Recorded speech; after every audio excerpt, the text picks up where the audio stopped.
തമിഴ്നാട് രാഷ്ട്രീയത്തിൽ കരുത്തറിയിക്കാൻ DMK നേതാവ് MK Stalin രംഗത്ത്. ഉപതെരഞ്ഞെടുപ്പിൽ സ്റ്റാലിൻ മത്സരിച്ചാൽ TVKക്ക് തിരിച്ചടിയാകുമെന്ന് കണക്കുകൂട്ടൽ.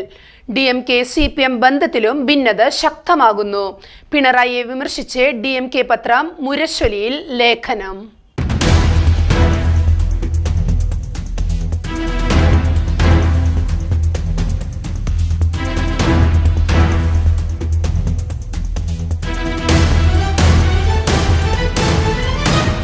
തമിഴ്നാട് രാഷ്ട്രീയത്തിൽ വീണ്ടും കരുത്തറിയിക്കാൻ മുൻ മുഖ്യമന്ത്രി MK സ്റ്റാലിൻ രംഗത്ത്.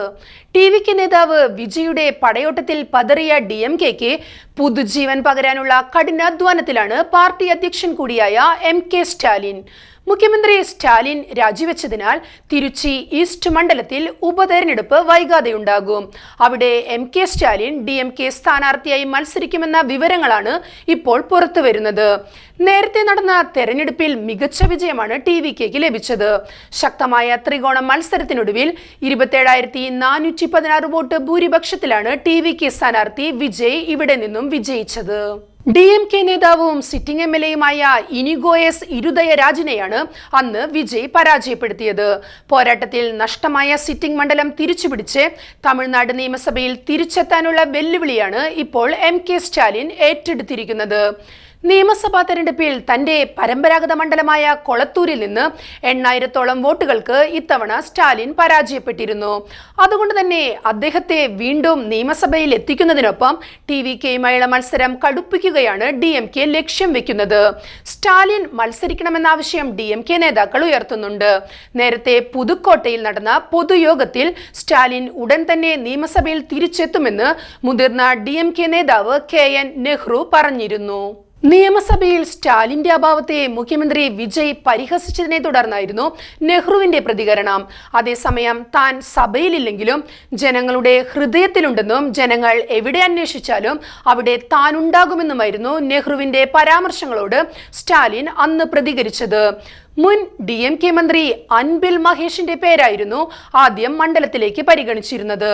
എന്നാൽ നിലവിലെ രാഷ്ട്രീയ സാഹചര്യത്തിൽ സ്റ്റാലിൻ തന്നെ നേരിട്ട് ഇറങ്ങുന്നതാണ് ഉചിതമെന്നാണ് DMKയിലെ വലിയ വിഭാഗം നേതാക്കളുടെയും ആവശ്യം. അതേസമയം മത്സരിക്കുമെന്ന വാർത്തകൾ ഇതുവരെ സ്റ്റാലിൻ തള്ളിയിട്ടില്ലെന്നത് ശ്രദ്ധേയമാണ്. അതേസമയം DMKയും CPMും തമ്മിലുള്ള തർക്കങ്ങൾ രൂക്ഷമായി തുടരുകയാണ്. വിജയ്ക്ക് CPM നൽകുന്ന പിന്തുണയാണ് അവരെ പ്രകോപിപ്പിച്ചത്. തമിഴ്നാട്ടിലെ മുഖ്യ പ്രതിപക്ഷ പാർട്ടിയായ DMKയും മുൻ സഖ്യകക്ഷിയായ CPMും തമ്മിലുള്ള തർക്കം ഇതോടെ പുറം ലോകത്ത് എത്തിയിരിക്കുകയാണ്. DMK മുഖപത്രമായ മുരശ്ശൊലിയിൽ കേരളത്തിലെ CPM പാർട്ടിയെയും മുൻ മുഖ്യമന്ത്രി പിണറായി വിജയനെയും രൂക്ഷ ഭാഷയിലാണ് വിമർശിച്ചിരിക്കുന്നത്. വിഴിഞ്ഞം ചടങ്ങിൽ പ്രധാനമന്ത്രി നരേന്ദ്രമോദിക്കും അദാനിക്കുമൊപ്പം നിൽക്കുന്ന പിണറായിയുടെ ചിത്രവും ഉൾപ്പെടുത്തിയിട്ടുണ്ട്. CPMന്റെ സാമ്പത്തിക നയം എന്താണ്? കേരളത്തിലെ വിഭവങ്ങൾ അദാനിക്കടക്കം കൈമാറിയത് ഇടതു സർക്കാരാണ്. നവ കേരളത്തിനായുള്ള നവവഴികൾ എന്ന പേരിൽ പിണറായി വിജയൻ വികസന രേഖ അവതരിപ്പിച്ചു. മുതലാളിത്തത്തെ എതിർക്കുമ്പോഴും ബിർളയെ അടക്കം കേരളത്തിലേക്ക് ക്ഷണിച്ചു. ഇക്കാര്യം അന്ന് വ്യവസായ മന്ത്രിയായിരുന്ന P. രാജീവ് തന്നെ പറഞ്ഞിട്ടുണ്ട്. പിണറായി സർക്കാരിന്റെ നയം ഇതായതുകൊണ്ടാണ് ജനം തൂത്തെറിഞ്ഞത്. അങ്ങനെയുള്ള CPMനെ എങ്ങനെയാണ് DMK വിമർശിക്കാനാകുകയെന്നും ലേഖനത്തിൽ ചോദിക്കുന്നു. കേന്ദ്ര സർക്കാരിന്റെ നയങ്ങൾക്കെതിരെ ഒറ്റക്കെട്ടായിട്ടാണ് DMKയും CPMും നിലകൊണ്ടിരുന്നത്. ഇതേ ആവശ്യമുയർത്തി മുൻ മുഖ്യമന്ത്രിമാരായ പിണറായിയും സ്റ്റാലിനും പലകുറി വേദികൾ പങ്കിട്ടിട്ടുമുണ്ട്. ആവിധം ഐക്യധാരകളാണ് ഇപ്പോൾ തകരുന്നത്. ഇത് ദേശീയ തലത്തിൽ കേന്ദ്ര സർക്കാരിനെതിരായ പോരാട്ടങ്ങൾക്ക് തിരിച്ചടിയാകുമെന്ന സംശയവും നിലനിൽക്കുന്നുണ്ട്. അതുകൊണ്ട് തന്നെ അഭിപ്രായ വ്യത്യാസങ്ങളും തർക്കങ്ങളും മാറ്റിവെച്ച് ഇരു പാർട്ടികളും ഐക്യപ്പെടുക എന്ന ആവശ്യവും തമിഴ്നാട്ടിൽ ശക്തമായി ഉയരുന്നുണ്ട്.